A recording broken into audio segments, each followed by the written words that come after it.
Hi friends, welcome to DH teacher academy. तो friends, यहाँ पे हम बात करेंगे UP PSC GIC lecturer vacancy के बारे में बात करने वाला हूँ। और यहाँ पे जो पदों की संख्या रहने वाली है, लगभग 3000 पदों की संख्या यहाँ पे आपको देखने को मिलेगा।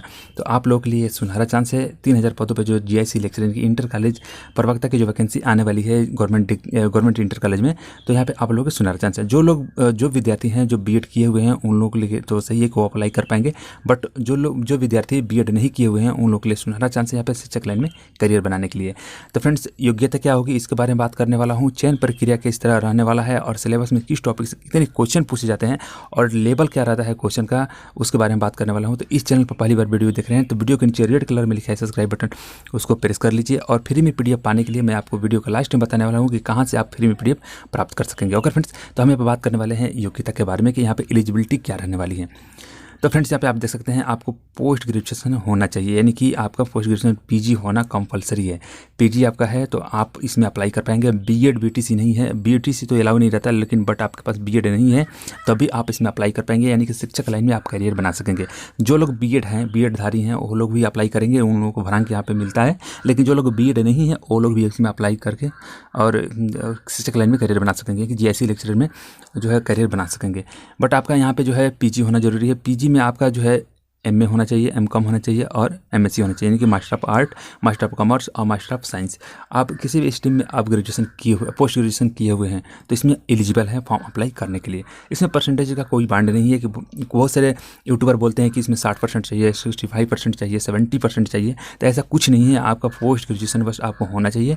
इसमें मैक्सिमम पोस्ट ग्रेजुएशन आपके पास है और बीएड डिग्री नहीं है तभी इसमें अप्लाई करके और शिक्षक बन सकेंगे, यानी कि इंटर कॉलेज का लेक्चरर बन पाएंगे। GIC lecturer, government inter college जो होता है उसमें आप जो है लेक्चरर बन पाएंगे। ओके फ्रेंड्स, अब यहाँ पे बात करने वाले हैं कि यहाँ पे पेपर का जो लेवल होता है, कैसे कैसे क्वेश्चन यहाँ पे पूछे जाते हैं उसके बारे में बात करने वाले हैं।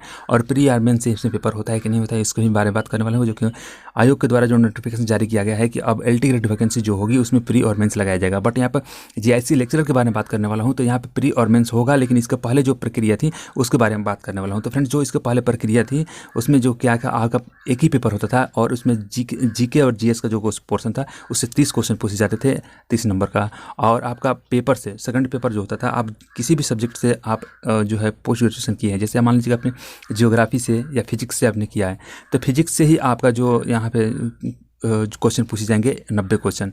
आपने साइंस से किया हुआ है तो साइंस में आपका जैसे कि केमिस्ट्री हो गया, मैथ हो गया, तो ये सब साइंस के अंतर्गत आते हैं। तो जो सब्जेक्ट साइंस के अंतर्गत आते हैं, या कॉमर्स से आपने किया तो कॉमर्स में कौन सा सब्जेक्ट आपने पोस्ट ग्रेजुएशन में लिया है तो उसके हिसाब से आपको क्वेश्चन वहाँ पे देखने को मिलता है। जैसे मान लीजिए कोई विद्यार्थी हिंदी से एमए किया हुआ है तो हिंदी से आपको 90 क्वेश्चन यहाँ पे देखने को मिलेगा। टोटल 120 क्वेश्चन होते हैं और 120 मार्क्स का होता है, आप ध्यान रखिए 120 नंबर का होता है, 120 क्वेश्चन पूछे जाते हैं। तो ये जीआईसी लेक्चर का जो है सिलेबस रहा है। और सिलेबस में आपको जो टॉपिक पूछा जाए जनरल जीके जीएस, उसमें जो है टॉपिक आपको भारत का इतिहास, भारत का भूगोल और अनेक प्रकार के जो क्वेश्चन आपको देखने मिलते हैं। करंट अफेयर्स 30 क्वेश्चन जो पूछे जाते हैं करंट अफेयर्स उसमें इन्वॉल्व रहता है। जीके जीएस रीजनिंग का भी क्वेश्चन आपको देखने को मिलता है। अंतर्राष्ट्रीय लेवल का भूगोल और इतिहास आपको पढ़ना पड़ता है। और सब्जेक्टली जो है ज़्यादातर बच्चे अपना सब्जेक्ट पर फोकस करते हैं, तो बट वो आपको सब्जेक्ट पे अपना ज़्यादा फोकस करना चाहिए। लेकिन ये आपको मैं बता दूं कि ये जो 30 क्वेश्चन है ये पासिंग नंबर का होता है। इसमें आपको कुछ ऐसे भी कंडीशन लगाए गए हैं जिससे आपको 33% आपको क्वालिफाई मार्क्स में लाना होता है। जो पहला पेपर होता है उस पहले पेपर के आधार पर आपका सेकंड पेपर की कॉपी जांची जाती है, ये ध्यान रखिएगा। तो जीआईसी लेक्चरर में करियर बनाने के लिए आप लोग के लिए सुनहरा चांस है, बट यहाँ पर कुछ कंडीशन है, कुछ कंडीशन फॉलो होता है यूपीएससी के द्वारा, यूपीपीएससी के द्वारा। जो Uttar Pradesh public service commission है वो एक नियम यहाँ पे लागू करता है कि वो आप 33% आपने क्वालिफाई मार्क्स ला लिया तो आपका सब्जेक्टली जो पेपर होता है उसको कॉपी को जांची जाती है। तो आप भरसक कोशिश कीजिए कि आपका जो current affairs, general GK GS, अंतर्राष्ट्रीय और भारतीय लेवल के जो भी कुछ क्वेश्चन है इतिहास भूगोल का वो अपने टच में रखें। और जीके जीएस से रीजनिंग मैथ भी आपको पढ़ना पड़ता है, क्योंकि 1-2 क्वेश्चन मैथ को भी यहाँ पे देखने को मिलते हैं, 2-4 क्वेश्चन रीजनिंग के भी देखने को मिलता है। और general GK GS current affairs का बाकी सब क्वेश्चन वहाँ पे देखने को मिलता है। तो 30 नंबर का जो क्वेश्चन आता है, 30 क्वेश्चन, वो आपको गेसिंग स्कोर तो नहीं रहता है, बस गेसिंग स्कोर आपका सब्जेक्टली रहता है। लेकिन आप यहाँ पर क्वालिफाई मार्क लेके आते हैं तभी आपका ये कॉपी जांची जाती है जीआईसी लेक्चरर में। ओके, आई होप आपको समझ में आ गया होगा। जो लेवल है क्वेश्चन का वो मैं आपको पहले ही बता चुका हूँ कि आपको जो लेवल होता है आपका सब्जेक्टली क्वेश्चन पूछे जाते हैं। किसी भी सब्जेक्ट से आपने एमए क्वालिफाई किया है उससे आपको क्वेश्चन पूछा जाएगा। और फर्स्ट पेपर उसी में जो आपका 30 क्वेश्चन जो पूछे जाते हैं वो उसमें पासिंग मार्क होता है 33% और कहीं से भी उसमें क्वेश्चन उठा लिया जाता है। तो ये सिलेबस रहा है। इस सिलेबस के अकॉर्डिंग यहाँ से ज़्यादा क्वेश्चन पूछने को जो आपके मन में सस्पेंशन रहता है कि ज़्यादा क्वेश्चन ऐसे ऐसे पूछा जाता है, तो 30 ही क्वेश्चन जनरल जीके जीएस से पूछा जाता है। बाकी सब्जेक्ट लिए आपका जो आपने तैयारी किया हुआ है ग्रेजुएशन और पोस्ट ग्रेजुएशन में अपने सब्जेक्ट का जो सब्जेक्ट लेकर पढ़ा हुआ बिल्कुल वहीं से क्वेश्चन पूछा जाता है। इसमें ज़्यादा आपको उलझना नहीं है, सिलेबस बिल्कुल नॉर्मल है। और तैयारी करने की आपको एक ललक होना चाहिए ताकि आप टीचर लाइन में करियर बना सकेंगे, ताकि आपको जैसे लेक्चरर का आप एक क्या है कि प्रवक्ता बनना है तो कहीं ना कहीं आपको उस सब्जेक्ट में आपको विशेषज्ञ बनना पड़ेगा। जैसे मान लीजिए कि आप जैसी लेक्चरर यानी कि इंटर कॉलेज का लेक्चरर बन रहे हैं और आपको हिंदी पढ़ाना है तो हिंदी पूर्ण रूप से आनी चाहिए, तभी आपको यहाँ से क्वेश्चन जो है 90 क्वेश्चन आपको पूछा जाता है। तो आप उसको सॉल्व करके गेसिंग स्कोर आपका रहता है ये सब्जेक्ट के लिए, तो यहाँ पे आप जैसे लेक्चर में शिक्षक बन पाएंगे। अब यहाँ पे बात आ रही है कि सर कट ऑफ का जो कितना जाता है, तो देखिए फ्रेंड्स मैं बता दूं कि यहाँ पे जो मेरिट है बहुत जो सब्जेक्ट लिए कट ऑफ इसका निकल के आता है, तो अलग अलग सब्जेक्ट का अलग अलग कट ऑफ यहाँ पे देखने को मिलता है।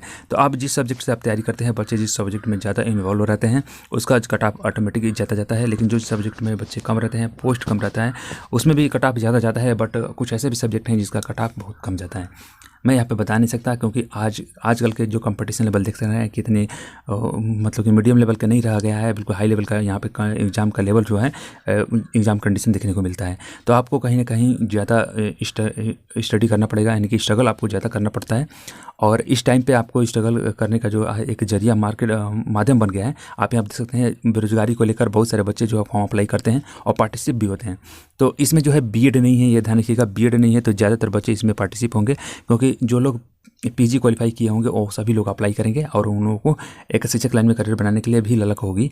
तो यहाँ पर ज़्यादातर फॉर्म आपको देखने को मिलता है। बट यहाँ पे जो बच्चे होते हैं 13 गुना या 15 गुना बुलाए जाते हैं, तो उसमें से आधे से अधिक जो है बच्चे छट जाते हैं, क्योंकि तैयारी करने वाले तो कम ही बच्चे होते हैं। आपने एसएससी का एमटीएस का जो एग्ज़ाम कराया गया था जुलाई में, आप देखे होंगे कि 43% ही बच्चे उपस्थिति रहे और 50% भी बच्चे उपस्थिति नहीं है। तो यहाँ पे फॉर्म ज़्यादातर बच्चे भर देते हैं, उसके बाद से पेपर देने नहीं जाते हैं। अब बात आती है कि पेपर देने के बाद ही ज्वाइनिंग होता है, तो ऐसा कुछ नहीं है। पेपर देने के बाद आपका इंटरव्यू लिया जाता है जैसी लेक्चरर में, क्योंकि इसमें बीएड नहीं है। और बीएड भी रहता तो क्या होता, और ये आपका इंटर कॉलेज लेक्चरर के लिए वैकेंसी के जो हम बता रहे हैं कि इंटर कॉलेज लेक्चरर के लिए ये वैकेंसी है, तो इसमें आपका इंटरव्यू रहता है। आपको बस पेपर देना होता है, पेपर क्वालिफाई करने के बाद से आपको इंटरव्यू होगा, इंटरव्यू करने के बाद आपका डॉक्यूमेंट्स वेरिफिकेशन कराया जाएगा, उसके बाद से आपको ज्वाइनिंग दे दी जाएगी।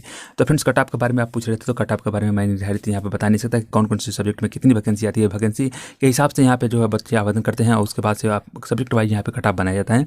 तो आई होप कि आपको समझ में आ गया होगा कि हाँ सब्जेक्ट में कैसे कितने लोग इन्वॉल्व रहते हैं, कौन सा सब्जेक्ट ईजिली रहता है जो सभी लोग लेकर एजुकेटेड रहते हैं। तो कहीं ना कहीं आपको मैं बता दूँ कि हिंदी में ज़्यादातर आपको देखने को मिलता है कि मेरिट जाता है। सोशोलॉजी में है, सामाजिक विज्ञान में, उसमें भी आपका सब्जेक्ट जो है सब्जेक्ट का जो कट ऑफ है वो सबसे ज़्यादा हाई लेवल पे देखने को मिलता है। तो कुछ ऐसे भी सब्जेक्ट है चुनिंदा जिसका सब्जेक्ट जो है कट ऑफ है मेरिट लिस्ट उससे ज़्यादा जाती है। तो फ्रेंड्स जो लोग नहीं किए हुए हैं बीएड, उन लोगों के लिए भी यहाँ पे एक सुनहरा चांस है शिक्षक लाइन में करियर बनाने के लिए। बट आप पीडीएफ की बात करने वाले हैं कि पीडीएफ आप कहाँ से डाउनलोड कर सकते हैं, तो टेलीग्राम चैनल को ज्वाइन कर लीजिए और वहाँ पे पीडीएफ अवेलेबल है, डाउनलोड कर सकते हैं। कुछ विद्यार्थी बोल रहे थे कि सर पीडीएफ को आप अपलोड करते हैं तो सूचना नहीं मिलता है, तो आप सब्सक्राइब बटन के पास में एक बेल आइकन का बटन है, उस पर क्लिक करके ऑल पे क्लिक कर दीजिए। जब भी मैं वीडियो अपलोड करूंगा नोटिफिकेशन के माध्यम से आपको सबसे पहले मिलता रहेगा। और चैनल को सब्सक्राइब करना मत भूलिएगा, चैनल को सब्सक्राइब करेंगे और बेल आइकन पर प्रेस करके ऑल पे प्रेस करेंगे, तभी हमको हमारा जो है वीडियो आपको वहाँ पे मिलेगा। तो फ्रेंड्स आपको घबराना नहीं है, वीडियो अपलोड है, आप जाकर वहाँ से तैयारी कर सकेंगे। ओके फ्रेंड्स, आज के लिए इतना ही। Happy nice day watching video. जय हिंद।